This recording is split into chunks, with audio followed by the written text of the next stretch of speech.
राज्यात एकही शहर एकही गाव असं सापडणार नाही जिथल्या रस्त्यांवरती खड्डे नाहीत. रस्त्यांची अक्षरशः अवस्था चाळण झाल्यासारखी झालेली आहे आणि या रस्त्यांवरती पडलेल्या खड्ड्यांना सर्वात प्रथम दोष दिला जातो तिथल्या अभियंत्याला आणि तिथल्या कंत्राटदाराला.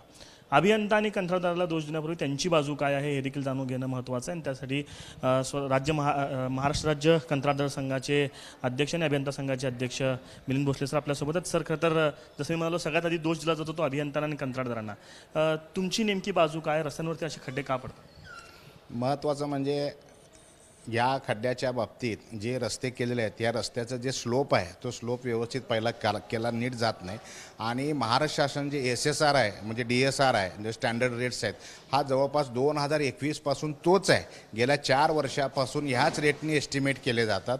याच रेटनी एस्टिमेट केलेल्या असल्यामुळं जो रेट आत्ता जवळपास डांबर 54,000 रुपये फेब्रुवारी महिन्यामध्ये आज ते जवळपास 98,000 रुपये टन झालेलं आहे. आणि मुरमाचे रेट्स आहेत, खडीचे रेट्स आहेत, जवळपास 20-20, 25-25% रेट्स वाढलेले आहेत.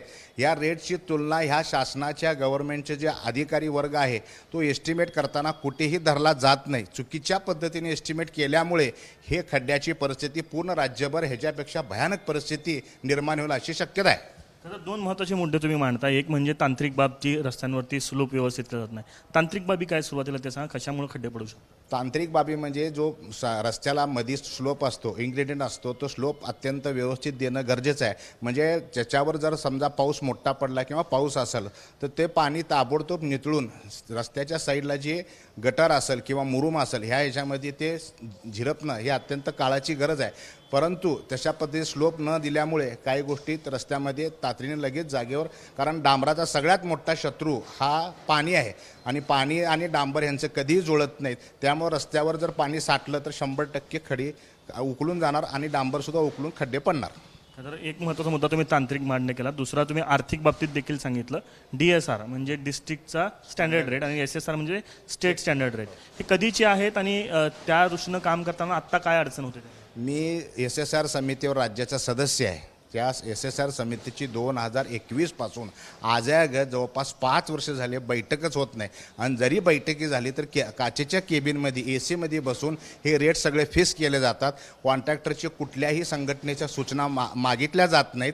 घरात बसून जर SSR केला अधिकाऱ्यांनी वर्गाने तर अशा पद्धतीचे सगळ्या रस्त्याची एस्टिमेट चुकीच्या पद्धतीने होणार. म्हणजे काय जरा सर्वसामान्य प्रेक्षकांना स्टँडर्ड रेट्स असतो, स्टेट स्टँडर्ड रेट्स. आता आपल्या सोलापूरमध्ये असू द्या, या भागामध्ये पाऊस थोडासा कमी असतो तिथं रेट वेगळा असतो. कोकणमध्ये सगळ्यात जास्त पाऊस असतो तिथं सध्या रेट्स वेगळे असतात. परंतु जी SSR समिती आहे राज्याची ती SSR समिती ऑफिसमध्ये बसून मागच्या वर्षी जो 2022, 21, 23चा रेट असतो 21चा तोच कायम करून 5-5 वर्ष करतो. आणि आम्ही जेव्हा SSR समितीला विचारतो की एवढे रेट्स कमी कसे काय तर ते म्हणतात तुमचे कॉन्ट्रॅक्टर आत्ताच्याही रेट्सला 20%, 40%, 50% बिलो भरतात. हे कारण अत्यंत चुकीचं आहे.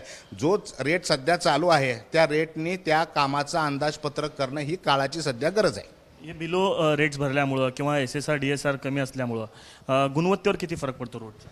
SSR जर व्यवस्थित शासनाने जर एस्टिमेट्स केले तर त्या पद्धतीचं अंदाजपत्रक होईल, अंदाजपत्रक वाढलं जाईल आणि व्यवस्थित जर अंदाजपत्रक झालं तर काम करणाऱ्या कंत्राटदाराला सुद्धा व्यवस्थित. आता जो तुम्ही दुसरा मुद्दा केला की बिलो भरतात.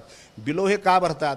काही महाराष्ट्रामध्ये कंत्राटदार असतील किंवा काही अशा कंपनी असतील की त्या इतक्या स्पर्धा करतात आणि बिलोमध्ये जातात. बिलो झाल्यानंतर ती वर्क ऑर्डर ती बँकेला दिली जाते आणि बँकेकडून त्या पद्धतीचे काही त्यांचे आउटपुट्स असतात ते बँकेकडनं त्यांना आर्थिक सहाय्य मिळतं. म्हणून ते खालच्या लेवलला इतके जाऊन 40 आणि 50% बिलो भरून ते कामं पटकवतात.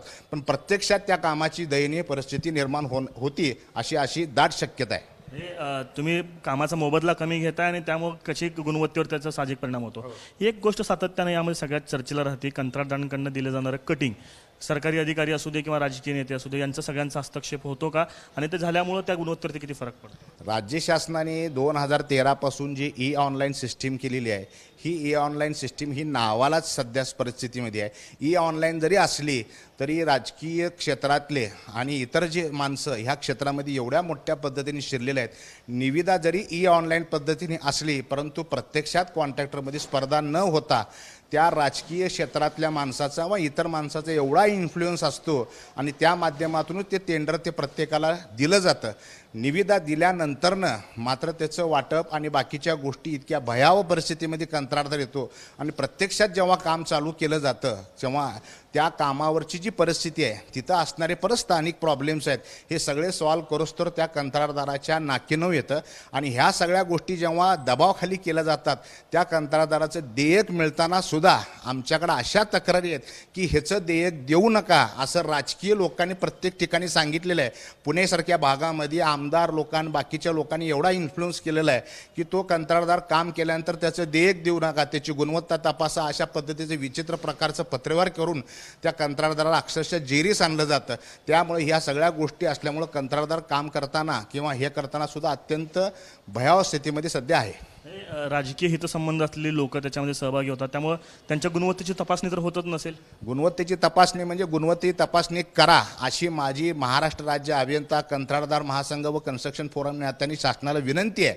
परंतु कोणतरी एखादा उठलेला नेता असेल, एखादा पत्रव्यवहार केलेला असेल तर त्याची छाननी करा किंवा कामाची ही करा, हे अत्यंत चुकीचं आहे. ह्या क्षेत्रातला निगडीत जे अधिकारी आहेत, काम करून घेणारे अधिकारी, ह्यांनी ती छाननी केली तर मान्य आहे. उद्या एखादा माणूस त्या कंत्राटदाराच्या बाबतीत चुकीचं पत्र देऊन त्याचा काहीतरी अर्थबोध यामध्ये साध्य करण्याचा 100% प्रयत्न काही लोक करतात आणि महाराष्ट्रात अशा 100 केसेस सध्या म्हणजे सांगायला वाईट वाटतं की 1000 टेंडर निघाले तर जवळपास 900 टेंडरमध्ये हीच परिस्थिती राज्यात सगळीकडे आहे. हे सगळे राजकीय लोकांचे हितसंबंध भरलेले लोक सगळे याच्यामध्ये. एखाद्या वेळेस टेंडर मिळाला नाही तर ती परिस्थिती आहे. टेंडर मिळाल्यानंतर पुढचा उद्योग काय समजा त्या माणसाचा केलेला नसेल किंवा अशा काही गोष्टी असतील वैर की ह्याच्यामध्ये ह्या राजकीय लोकांनी सुद्धा हा व्यवसाय इतका विचित्र पद्धतीचा आज बरबटलेला आहे. त्याच्यामुळं सगळ्याचा ठोप शेवटी हे कंत्राटदारच होतो आणि कंत्राटदाराचं ज्याचं नोंदणीकरण आहे त्या नोंदणीकरणावरच ठप्पा येतो आणि शासनसुद्धा AC मध्ये बसून खुर्च्यामध्ये बसून अशा प्रकारचे GR काढतं की काय खड्डा पडला किंवा काय झालं की कंत्राटदारावर गुन्हा दाखल करा, त्या FIR दाखल करा, त्यांना तातडीने आत घाला. कशाचीही चौकशी न करता हे करणं हे अत्यंत चुकीचं आहे. कारण ह्या क्षेत्रामध्ये जवळपास गेल्या 10-12 वर्षामध्ये 2 ते 2.5 लाख सुशिक्षित बेरोजगार अभियंते इथं सध्या व्यवसाय करतात. ह्यांच्या चालू व्यवसायामध्येच हे अशा पद्धतीचं खंड या शासनाचे जी समिती आहे ती करत आहे असं दिसते. एक तर आधी DSR कमी, त्यामुळे आधीच रेट कमी, कंत्राट मिळवण्यासाठी परत राजकीय हितसंबंध, जरी कंत्राट मिळालं तर नंतर बिलानंतर दिलं जाणारं कटिंग, या सगळ्यांचा विचार करून ज्यावेळेस कंत्राटदार काम करतो त्यावेळेस या सगळ्यांचं गणित लक्षात घेतं आणि त्यामुळे आर्थिक जर गणित जुळताना रस्त्यांच्या गुणवत्तेवरती, कामाच्या गुणवत्तेवरती फरक पडतो असं म्हणावं लागेल. साहजिकच आहे, साहजिक आहे. ह्या गोष्टी कशा आहेत, प्रत्येक जो स्थानिक पुढारी असतो त्याच्या परत विरोधी गट असतात. काम करताना सुद्धा त्रास, काम घेतल्यानंतर सुद्धा त्रास, बिल मिळताना सुद्धा त्रास, या सगळ्या गोष्टीमध्ये त्रासामध्ये तो माणूस जेव्हा फिजिकली साईटवर काम करायची गोष्ट असते त्याचं अवसान 100% ह्या परिस्थितीमध्ये एवढं गाळलेलं असतं की त्याला चांगल्या मनाने जरी काम करायची इच्छा असली तरी बाकीच्या ह्या सगळ्या बाह्य परिस्थितीमुळे अत्यंत चुकीच्या पद्धतीचं काम काही गोष्टीमध्ये होऊ शकतं अशी शक्यता आहे. नक्कीच या ठिकाणी खरं तर मिलिंद भोसले सर ज्या पद्धतीनं सांगतायत ते राज्य कंत्राटदार महासंघाचे प्रदेशाध्यक्ष, त्यामुळे कंत्राटदारांच्या वतीनं ते त्यांचे प्रतिनिधी म्हणून बोलतायत. राज्यभरामधली हीच परिस्थिती आहे. तांत्रिक कारणं आहेत, नैसर्गिक कारणं तर आहेत खड्डे पडण्यासाठी. मात्र दुसरी महत्त्वाची गोष्ट, ज्या पद्धतीनं राज्यामधला जो DSR SSR असेल, जे रस्त्यांची कामं करण्यासाठी किंवा कुठलेही शासकीय काम करण्यासाठी ठरवून दिलेले दर आहेत ते 2022च्या दरांनुसार आहेत आणि आजच्या गणितांनुसार ते मिळते जुळते नाहीत. त्यात नंतर परत पुन्हा राजकीय हितसंबंध, दिलं जाणारं कटिंग, या सगळ्यांमुळं या सगळ्यांचा परिणाम रस्त्यांची गुणवत्ता असेल किंवा शासकीय इतर कुठलेही कामकाज असेल त्या सगळ्यांवरती होताना आपल्याला पाहायला मिळतं. कॅमेरा पर्सन आयुक्त दिसा, आफताब शेख, ABP माझा, सोलापूर.